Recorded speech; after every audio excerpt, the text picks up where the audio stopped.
নমস্কার, আপনারা দেখছেন আপডেট বাংলা ইউটিউব চ্যানেল। খবরের প্রথমেই দেখে নেব আজকের সংবাদ শিরোনাম।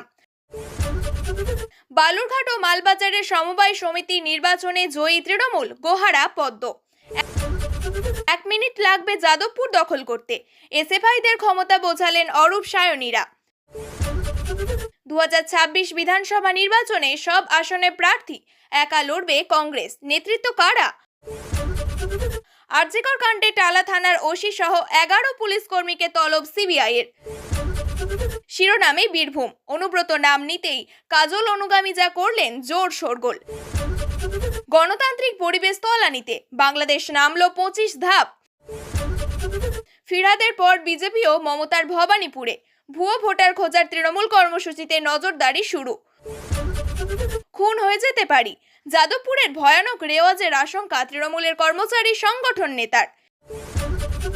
হিন্দু ধর্মকে শেষ করতে পারবেন না, ঔরঙ্গজেবের কথা টেনে মমতাকে আক্রমণ হিমন্তের। এবার আসছি বিস্তারিত খবরে। একই দিনে বালুরঘাট এবং মালবাজার দুটি সমবায় সমিতির নির্বাচনে জয় তৃণমূলের। দুই জায়গাতেই একক সংখ্যাগরিষ্ঠতা পেল ঘাসফুল শিবির। শনিবার বালুরঘাট ব্লকের চকভৃগ অঞ্চল থেকে কৃষি সমিতির জয়ের পর একটি সভা করা হয়। মোট 6টি আসনের একটিতেও প্রার্থী দিতে পারেনি বিরোধী এবং বিজেপি বামেরা। জয়ের পরেই সভা করে কমিটি গঠন করা হয়েছে এদিন। এদিকে রাজ্য সভাপতি সুকান্ত মজুমদারের গড়ে দলের এমন অবস্থায় কার্যত অস্বস্তিতে গেরুয়া শিবির। নয়া এই কৃষি সমবায় সমিতির সম্পাদক বিভাস চন্দ্র বক্সী জানান, চকভৃগ গ্রাম পঞ্চায়েত এবং 3টি ওয়ার্ডের সমস্ত কৃষকদের স্বার্থ রক্ষায় তারা কাজ করবেন। মাত্র 4% হার সুদে তারা অন্য কৃষকদের ঋণ দেবেন। বেশি সুদে অন্য কোনো জায়গায় ঋণ না নিয়ে কৃষকরা তাদের সঙ্গে যোগাযোগ করলেই ঋণ পাবেন। পাশাপাশি এদিন জলপাইগুড়ি জেলার মাল ব্লকের কুমলাই গ্রাম পঞ্চায়েতের নেওড়া সমবায় সমিতির নির্বাচনে গোহারা হারল বিজেপি। এখানে আগেই বিনা প্রতিদ্বন্দ্বিতায় তৃণমূল 2টি আসন জিতে গিয়েছিল। এদিন 4টি আসনে নির্বাচন করা হয়। নির্বাচন শেষে দেখা যায় 4টি আসনেই বিপুল ভোটে জয়লাভ করেন তৃণমূলের প্রার্থীরা। এই সমবায় সমিতির নির্বাচনে বিজেপি এবং তৃণমূলের মধ্যে মূলত লড়াই হয়। সবকটি আসন বিজেপির কাছ থেকে ছিনিয়ে নেয় তৃণমূল। স্বাভাবিকভাবেই আগামী বছর বিধানসভা নির্বাচনের আগে এদিন সমবায় সমিতির নির্বাচনে এই ফলাফল অনেকটাই বিজেপিকে ব্যাকফুটে ফেলে দিল বলে রাজনৈতিক মহলের ধারণা। যদিও মাল ব্লকের বিজেপি নেতারা দ্রুত সভা ডেকে এ নিয়ে পর্যালোচনা করবেন বলে জানিয়েছেন। শনিবার বিকেল 4:30 নাগাদ নির্বাচনের ফলাফল ঘোষণা হতেই উল্লাসে মেতে ওঠে তৃণমূল কর্মী সমর্থকেরা। তৃণমূলের কুমলাই অঞ্চল সভাপতি রাজা শর্মা বলেন, বিজেপিকে আমরা গোহারা হারিয়েছি। 6টি আসনেই আমাদের প্রার্থীরা জয়লাভ করেছেন। বিজেপির মাল বিধানসভার কনভেনশনের রাকেশ নন্দী বলেছেন, আমাদের প্রার্থীরা কঠিন লড়াই করেছেন, তবে ফল কেন এমন হলো তা পর্যালোচনা করে দেখা হবে। কেউ বলছেন সংযম ধৈর্যের কথা, কেউ আবার বলছেন খেলা হবে, কেউ বলছেন সীমারেখা পার করলেন, কারোর গলায় হুঁশিয়ারির সুর, কেউ আবার বলছেন চিহ্নিত করার কথা। মন্ত্রীর গাড়ির তলায় রক্তাক্ত ছাত্র, অসুস্থ মন্ত্রী ছুটলেন হাসপাতালে। শনিবার দিনভর চরম নৈরাজ্যের ছবি দেখা গেল যাদবপুর বিশ্ববিদ্যালয়ের অন্দরে। অন্যদিকে যাকে ঘিরে এত কাণ্ড সেই ব্রাত্য বসুও ক্ষোভ প্রকাশ করেছেন। ক্ষোভের সুরে তিনি বলেন, তৃণমূল কংগ্রেস যাদবপুরে যেতে পারবে না, ওয়েবকুপা মিটিং করতে পারবে না, তৃণমূল ছাত্র পরিষদ সংগঠন করতে পারবে না। এটা কি গণতন্ত্র? ওদের হিম্মত আছে বিজেপি শাসিত কোনো রাজ্যে গিয়ে এই কাজ করার? যে বিশ্ববিদ্যালয়ে বিজেপি মণ্ডলের অধ্যাপকরা আছে তাদের গায়ে হাত দিতে পারবে ওরা? পারবে কোনো মন্ত্রীর গাড়ি ভাঙচুর করতে? তাদের দাবি, গোটা রাজ্য দেখছে কারা নৈরাজ্য চালিয়েছে আর কারা ওখানে ধৈর্য ধরে ওখানে বসেছিল। আমি মমতা বন্দ্যোপাধ্যায়ের দলের একজন কর্মী। মমতা বন্দ্যোপাধ্যায় গণতন্ত্রে বিশ্বাস করেন, শান্তিতে বিশ্বাস করেন। আমি ওদের সঙ্গে কথা বলতে চেয়েছিলাম, ওরা নৈরাজ্য চেয়েছিলেন, বলগাহীন একটা সন্ত্রাস চেয়েছিলেন। এটা খুব উদ্বেগজনক। শিক্ষামন্ত্রী গাঁজা খাচ্ছিল, মোহাম্মদ সেলিম, এত কিছুর মধ্যেও খোঁচা দিতে ছাড়েনি বামেরা। সিপিএম এর রাজ্য সম্পাদক মোহাম্মদ সেলিম তো আবার শিক্ষামন্ত্রীকেই এক হাত নিয়ে বসে আছেন। প্রশ্ন তুলছেন রাজ্য দীর্ঘদিন ধরে ছাত্র সংসদ নির্বাচন বন্ধ নিয়েও।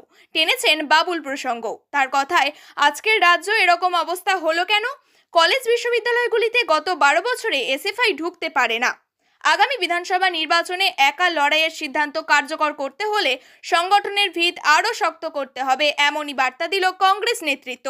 কর্মীদের স্পষ্ট বার্তা দেওয়া হয়েছে, জোট বা অন্যান্য দলের সঙ্গে সমঝোতা নিয়ে ভাবার আগে নিজেদের শক্তি বাড়ানোর দিকে মনোযোগ দিতে হবে।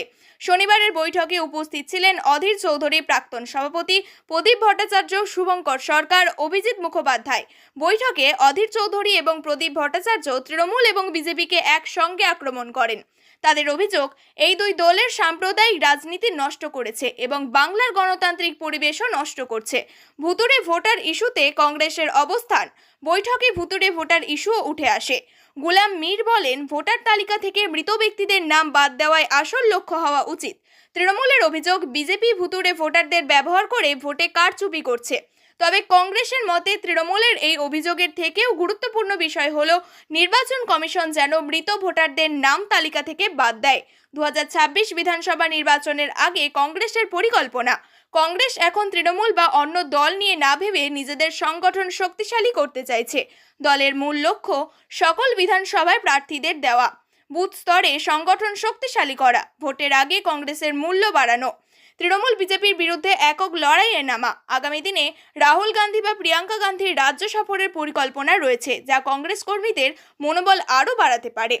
আরজিকরে তরুণী চিকিৎসককে ধর্ষণ খুনকাণ্ডে তালা থানার ওসি সহ কলকাতা পুলিশের 11 জন কর্মীকে তলব করল সিবিআই। আজ সোমবার 3রা মার্চ এবং মঙ্গলবার 4ঠা মার্চ হাজিরার নির্দেশ দেওয়া হয়েছে তাদের। কেন্দ্রীয় তদন্তকারী সংস্থার এক আধিকারিক জানিয়েছেন, তরুণী চিকিৎসককে ধর্ষণ করে খুনের ঘটনার দিন আরজিকর হাসপাতাল চত্বরে টালা থানার যে সমস্ত আধিকারিক ও পুলিশ কর্মীরা ডিউটিতে ছিলেন তাদের জিজ্ঞাসাবাদের জন্য তলব করা হয়েছে। ঘটনার 6 মাস পেরিয়ে যাওয়ার পরে সিবিআই এর অতি সক্রিয়তা নিয়ে প্রশ্ন তুলছেন কলকাতা পুলিশের আধিকারিকরা। ইতিমধ্যে আরজিকরে তরুণী চিকিৎসককে খুন ধর্ষণের ঘটনায় সঞ্জয় রায় নামে এক সিভিক ভলেন্টিয়ারকে আমৃত্যু কারাবাসের সাজা শুনিয়েছে শিয়ালদা আদালতের বিচারক। সিবিআই এর তরফে ঘটনাকে বিরলের মধ্যে বিরলতম আখ্যা দিয়ে আসামিকে সর্বোচ্চ শাস্তি অর্থাৎ মৃত্যুদণ্ড দেওয়ার দাবি জানানো হয়েছিল। যদিও বিচারক আরজিকর কাণ্ডকে বিরলের মধ্যে বিরলতম হিসাবে মানতে রাজি হননি।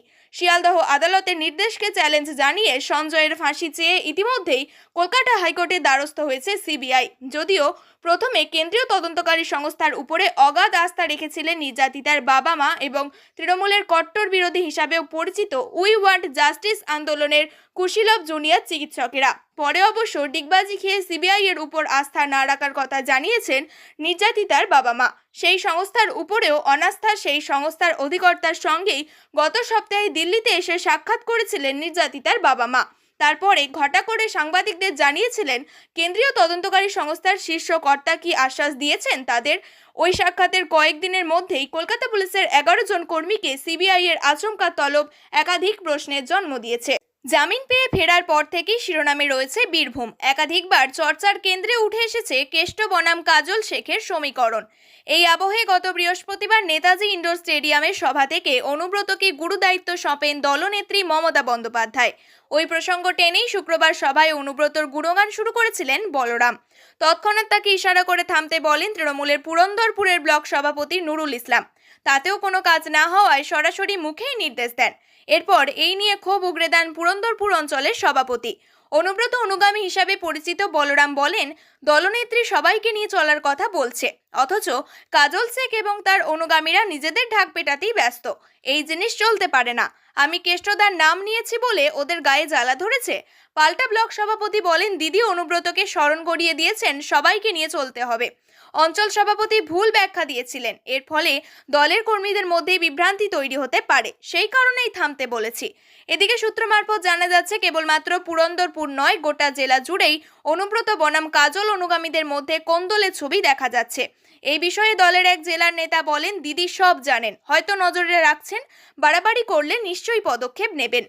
যুক্তরাজ্যের লন্ডন ভিত্তিক দ্য ইকোনমিস্ট সাময়িকীর ইকোনমিক ইন্টেলিজেন্স ইউনিট 2024 সালের বৈশ্বিক গণতান্ত্রিক সূচক প্রকাশ করেছে। সূচকে আগের বছরের তুলনায় বাংলাদেশের 25 ধাপ অবনতি ঘটেছে। সম্প্রতি বিশ্বের 165টি দেশ এবং 2টি অঞ্চলের গণতান্ত্রিক পরিস্থিতি পর্যালোচনা করে ইআইইউ এই সূচক প্রকাশ করেছে। বাংলাদেশের বিষয়ে ইআইইউ বলছে, পক্ষপাতদুষ্ট নির্বাচন, প্রধানমন্ত্রীর অপসারণ এবং রাজনৈতিক অস্থিরতার কারণে 2024 সালে যে কোনো দেশের মধ্যে সবচেয়ে বড় স্কোর পরিবর্তনের রেকর্ড হয়েছে বাংলাদেশে।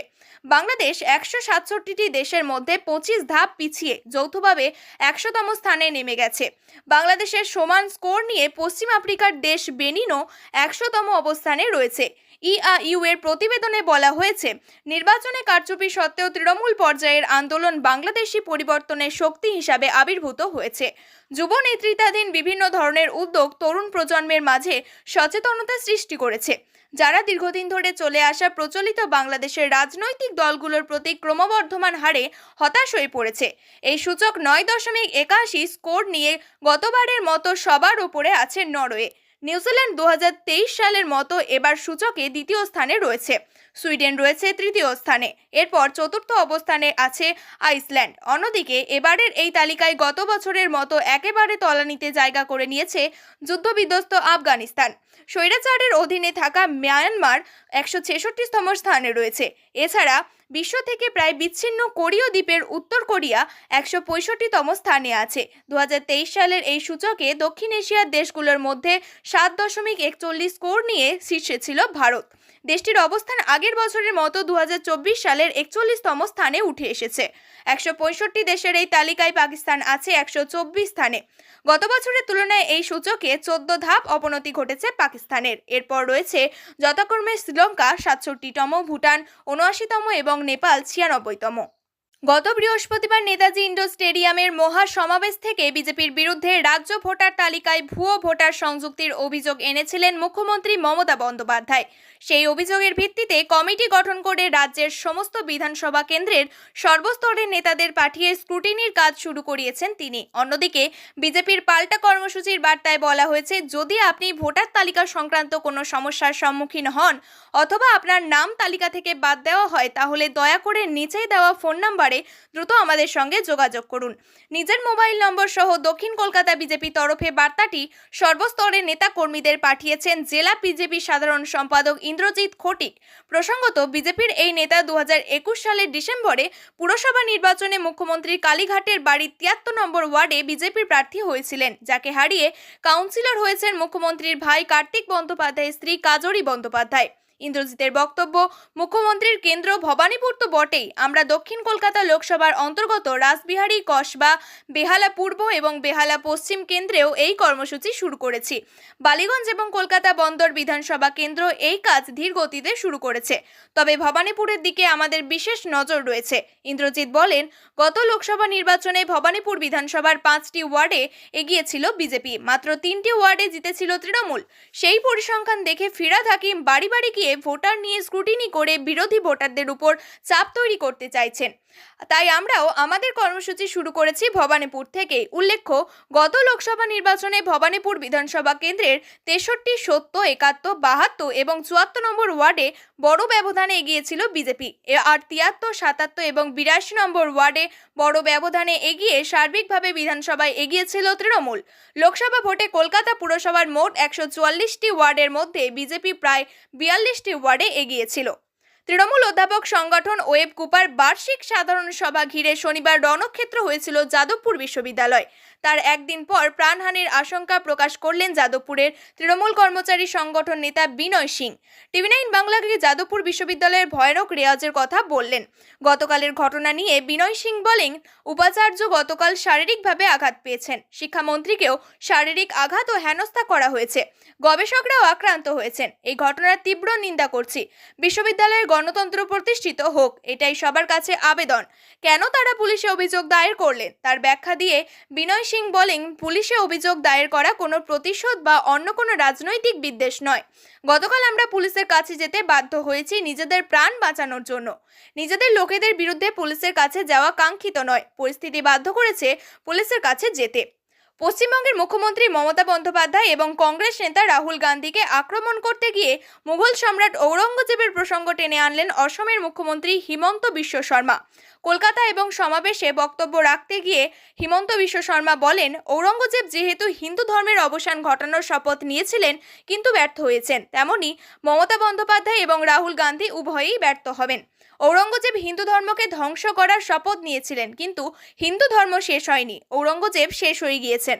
আজ আমি মমতা বন্দ্যোপাধ্যায় এবং রাহুল গান্ধীকে বলতে চাই যে তারা যদি মনে করেন যে তারা হিন্দু ধর্মের অবসান ঘটাতে পারবেন, তবে আমি তাদের বলতে চাই যে হিন্দুত্ব শেষ হবে না, তারা শেষ হয়ে যাবেন। হিন্দু ধর্ম কখনো শেষ হতে পারে না। হিমন্ত বিশ্ব শর্মা বলেন, হিন্দু ধর্মের 5000 বছরের পুরনো ইতিহাস রয়েছে। প্রিয় দর্শক, নিয়মিত সঠিক খবরগুলি সঠিক টাইমে পেতে সাবস্ক্রাইব করুন আপডেট বাংলা চ্যানেলটিকে। ধন্যবাদ।